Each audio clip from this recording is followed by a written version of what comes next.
Cartoon कहानियाँ।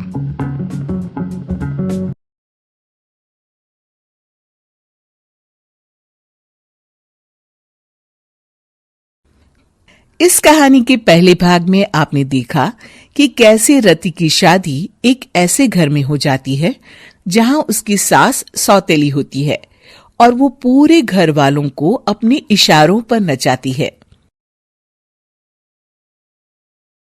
रति छत से सूखे कपड़े उतार कर ली जा रही थी कि तभी उसकी नजर लक्ष्मी पर पड़ती है, जो किसी तरह चोरी से सुनील की अलमारी खोलने की कोशिश कर रही होती है। अरे, ये माँ जी को क्या हो गया? चोरों जैसे क्यों आप मेरी अलमारी खोल रही हैं माँ जी? आपको क्या चाहिए मुझे बताइए। अरे वाह, क्या चाहिए मुझे बताइए। अरे मैं इस घर की मालकिन हूं, पूरा घर मेरे इशारों पर नाचता है और तुम्हें बताऊं कि मुझे क्या चाहिए। हट यहां से।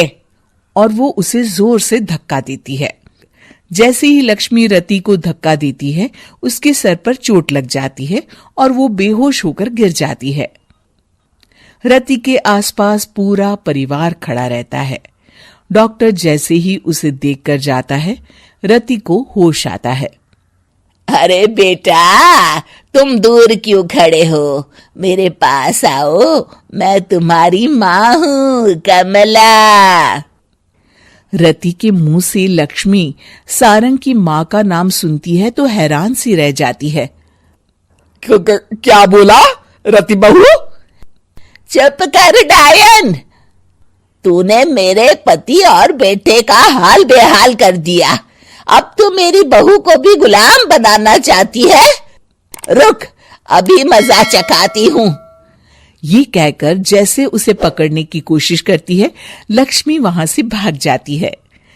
लक्ष्मी के जाने के बाद रति अपने ससुर और पति की तरफ देखकर मुस्कुरा देती है। दोनों समझ जाते हैं कि ये रति की चाल है।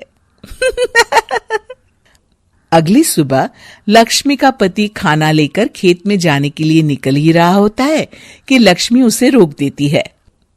अरे कहाँ चल दिए खाना लेकर? आज घर का काम कौन करेगा? तभी पीछे से रति आ जाती है और जोर से चिल्लाती है। कौन इनको काम पर जाने से रोक रहा है? मैं अभी उसे मजा चखाती हूँ। जैसे ही रति लक्ष्मी की तरफ बढ़ती है, लक्ष्मी घबरा जाती है। मैं तो मजाक कर रही थी बहन। आखिर मैं कौन होती हूँ रोकने वाली? मैं तो बस ये पूछ रही थी कि घर का काम कौन करेगा। कौन क्या? तू करेगी। चल उठा झाड़ू और शुरू हो जा। लक्ष्मी पूरे घर में झाड़ू पोछा लगा रही होती है कि अचानक सामने सारंग खड़ा हो जाता है। अच्छा माँ, मैं काम पर जा रहा हूँ। रति के मामा की फैक्ट्री है, मैं वहां आज से मैनेजर के तौर पर काम करूंगा। सैलरी भी अच्छी है।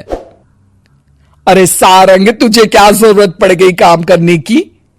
और बेटा, तू बाहर काम करेगा तो इस बड़े से घर को मैं कैसे संभालूंगी?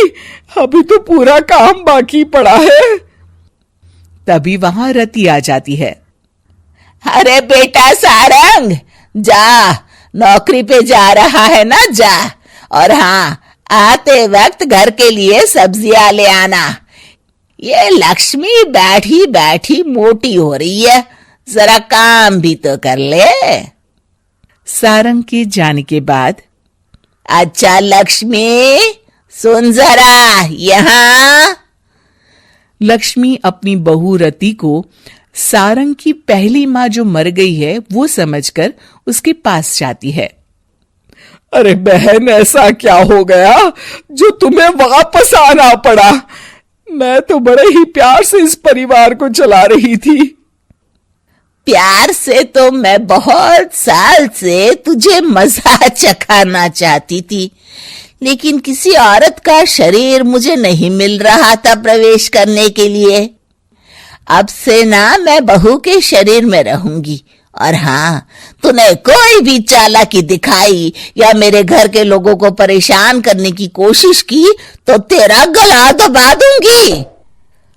लक्ष्मी रति के मुंह से ये सुनकर डर जाती है और शाम को अपने बेटे और पति के सामने जाकर कहती है, तुम दोनों मुझे माफ कर दो, मैं अब तुम दोनों को कभी परेशान नहीं करूंगी। और बहू, तुम मेरी बेटी की तरह हो, बस अब बेटी की तरह ही बनकर रहना। लक्ष्मी उन लोगों को इतना कहकर वहां से चली जाती है और उसके जाने के बाद तीनों एक दूसरे की तरफ देखकर हंस देते हैं।